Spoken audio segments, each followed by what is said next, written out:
Hello everyone! Morning! Andito na, magluluto na tayo ng breakfast.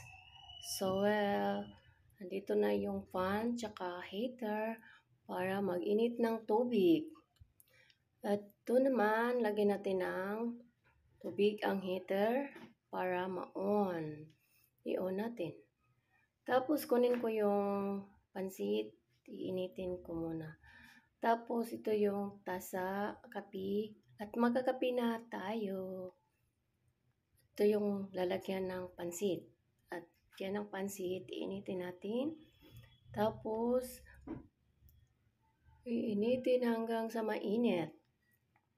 Pagkatapos, ito yung coffee ko, Lengshi coffee. Tapos, ilagay natin sa tasa at lalagyan natin ng lagay muna natin yung pansit sa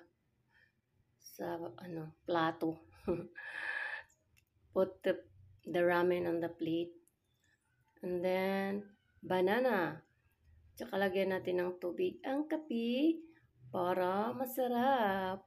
Ayan na guys, ang aking breakfast. Simple breakfast. Ramen with banana and coffee.